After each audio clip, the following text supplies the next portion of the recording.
EMEA is a $1 billion region, and that is excluding the revenue we're getting from large OEMs and cloud providers. We are largely a channel-centric region, with 93% of revenue coming from client and consumer segments, 5% from legacy regional OEMs, and 2% from system. That is small still, that is doubling every year, and our plan is to get 10% of our revenue within 4 years from systems.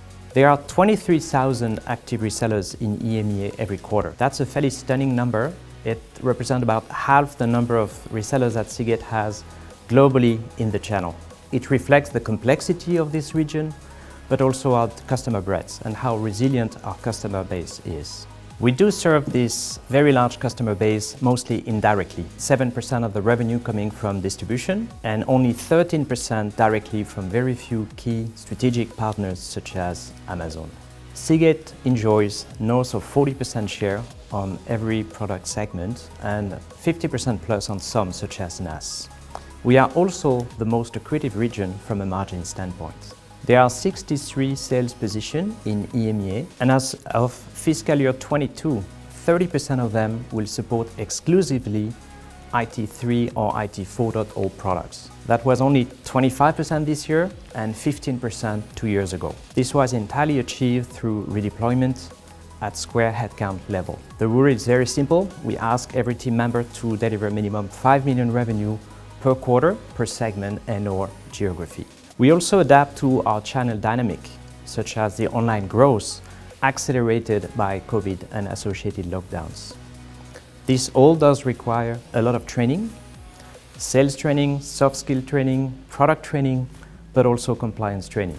We do have a specific accent on our top talents and took some unique initiatives to help them growing inside Seagate. One of them are the task forces that we created to fuel stronger growth around specific segments such as legacy, gaming or SSD. The results have been stunning, 70% gaming growth this year, revenue growth, 20% revenue growth on legacy, something we're extremely proud of. Making our top talents stronger every day to build a stronger organization, that is our priority moving forward.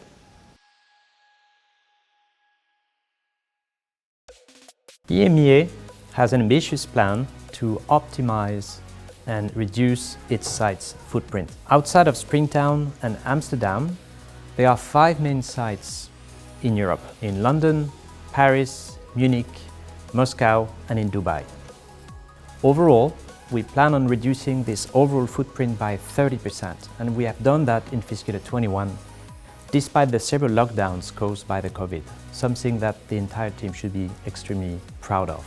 Most of our employees have been working from home for over a year now, and they have been showing a great sense of discipline, engagement as well, and something again we would like to thank them all for. In Paris area, there were 2 sites since Lassie's acquisition that took place in 2012. Since that time, we preserved 2 entities and 2 sites, which didn't make it that easy to build one Seagate culture. Since last July, there is a single entity.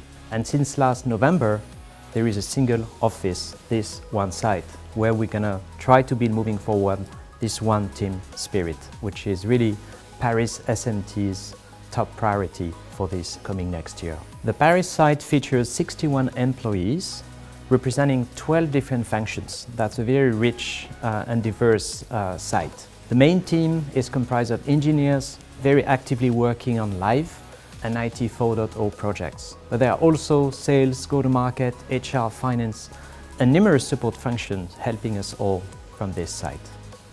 In terms of inclusion, most ERGs and initiatives came out from Springtown or Amsterdam in the EMEA region historically, just due to the scale of those 2 sites.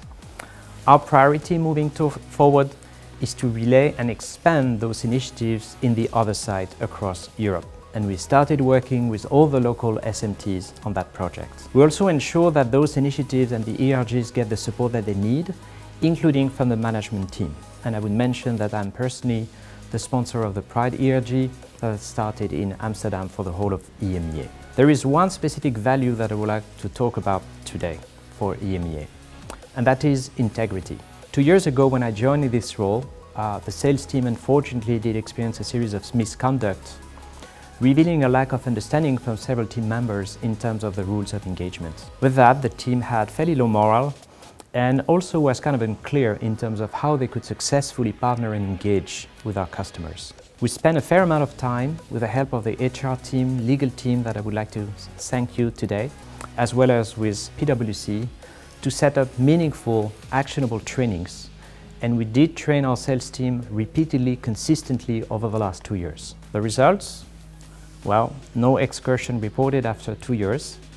And in looking at the latest HR survey results, 99% of all sales respondents claiming they feel they belong to a very ethical team and a team they're extremely proud of. So I take this as a huge, huge compliment, not to myself, but really to the entire team that helped me taking the sales team to the right level of ethics.